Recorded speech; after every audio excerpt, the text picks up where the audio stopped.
MLC Rajendra ಹತ್ಯೆಗೆ ಹಂತಕರು sketch ಹಾಕಿದ್ದು ಹೇಗಿತ್ತು ಗೊತ್ತಾ? ಎಂಎಲ್ಸಿ ರಾಜೇಂದ್ರ ನೀಡಿರುವಂತ ದೂರಿನಲ್ಲಿ ಸ್ಫೋಟಕ ಅಂಶಗಳನ್ನ ವಿವರಿಸಲಾಗಿದೆ. ಅಕ್ರಮ ಶಸ್ತ್ರಾಸ್ತ್ರಗಳ ಸಂಗ್ರಹ ಜೊತೆಗೆ ಕಾರನ್ನ ಖರೀದಿ ಮಾಡಲಾಗಿತ್ತಂತೆ. ರಾಜೇಂದ್ರರನ್ನ ಹಿಂಬಾಲಿಸಿದ್ರು ಆರೋಪಿಗಳ ಬೆಂಬಲಿಗರು ಅನ್ನೋದು ಹೇಳಲಾಗ್ತಾ ಇದೆ. ಬೆಂಗಳೂರಿನ ಕಳಾಸಿಪಾಳ್ಯ ಮಧುಗಿರಿಯಲ್ಲಿ ಹಿಂಬಾಲಿಸಿದ್ರಂತೆ. ರಾಜೇಂದ್ರ ಹಾಗೂ ತಂದೆ ರಾಜಣ್ಣ ರಾಜಕೀಯವಾಗಿ ಪ್ರಬಲರು. ಸಿಎಂ ಸಿದ್ದರಾಮಯ್ಯಗೆ ಆಪ್ತರಾಗಿದ್ದ ಕಾರಣಕ್ಕೆ ರಾಜಕೀಯ ದ್ವೇಷ. ಹೀಗಾಗಿ ಹೆಚ್ಚಿನ ಪೊಲೀಸ್ ಭದ್ರತೆಯನ್ನ ನೀಡಬೇಕು ಅಂತ ರಾಜೇಂದ್ರ ಈ ಸಂದರ್ಭದಲ್ಲಿ ಮನವಿ ಮಾಡಿಕೊಂಡಿದ್ದಾರೆ. ಇವರನ್ನ ನಿರಂತರವಾಗಿ ಫಾಲೋ ಮಾಡಲಾಗಿತ್ತಂತೆ. ಸೊ ಫಾಲೋ ಎಲ್ಲೆಲ್ಲಿ ಮಾಡಿದ್ರು ಏನು ಎತ್ತ ಅನ್ನೋದನ್ನು ಕೂಡ ಹೇಳಿದ್ದಾರೆ.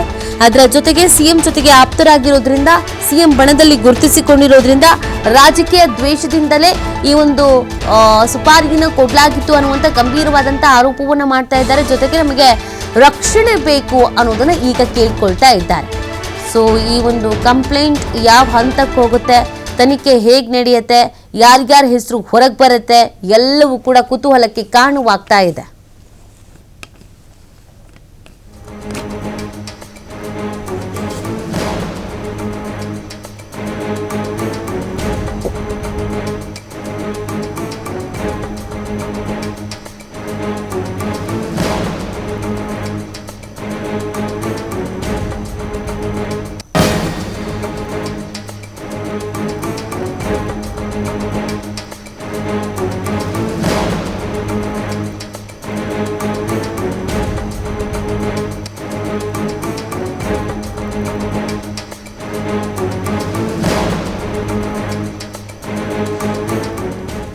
ನೋಡಿ, ಈಗ ರಾಜೇಂದ್ರ ಅವರು ದೂರನ್ನ ಕೊಟ್ಟಿದ್ದಾರೆ.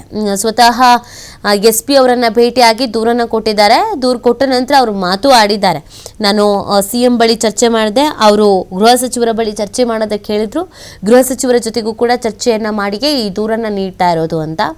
ಮೊದಲಿಗೆ ಹನಿ ಟ್ರ್ಯಾಪ್ ಆಗಿದೆ ಅಂತ ಹೇಳಲಾಗ್ತಾ ಇತ್ತು, ಅಂದರೆ ಹನಿ ಟ್ರ್ಯಾಪ್ ಯತ್ನ ನಡೆದಿದೆ ಅನ್ನೋದನ್ನು ಹೇಳಲಾಗ್ತಾ ಇತ್ತು. ಅದಕ್ಕೂ ಕೂಡ ಸಾಕ್ಷಿಗಳಿದೆ ಅಂತ ಹೇಳಿದರು. CCTV ವಿಜುವಲ್ಸ್ ನೋಡಿದ್ರೆ ಗೊತ್ತಾಗುತ್ತೆ. ಬ್ಲೂ ಜೀನ್ಸ್, ಬ್ಲೂ ಟಾಪ್ ಹಾಕ್ಕೊಂಡು ಒಂದು ಹುಡುಗಿ ಮತ್ತು ಹುಡುಗ ಬಂದಿದ್ರು ಅಂತ ಹೇಳಿದರು. ಅದಾದ 2-3 ದಿನಗಳ ನಂತರ ಈ ಸುಪಾರಿಯ ಸ್ಫೋಟಕ ಹೇಳಿಕೆಯನ್ನು ನೀಡಿದ್ದು. ಇದಕ್ಕೂ ಕೂಡ ಸಾಕ್ಷಿಗಳು ಸಿಕ್ಕಿದೆ ಅನ್ನೋದನ್ನು ಹೇಳ್ತಾ ಇದ್ದಾರೆ. ಅದು ಆಡಿಯೋ ಸಾಕ್ಷಿ ಅಂತೆ. ಮಾತಾಡಿದವ್ರು ಯಾರು, ಒಂದಷ್ಟು ಜನರ ಹೆಸರು ಹೇಳಿದ್ದಾರೆ. ಸೋಮ, ಭರತ, ಈ ಥರದ್ದೆಲ್ಲ ಹೆಸರು ಹೇಳಿದ್ದಾರೆ.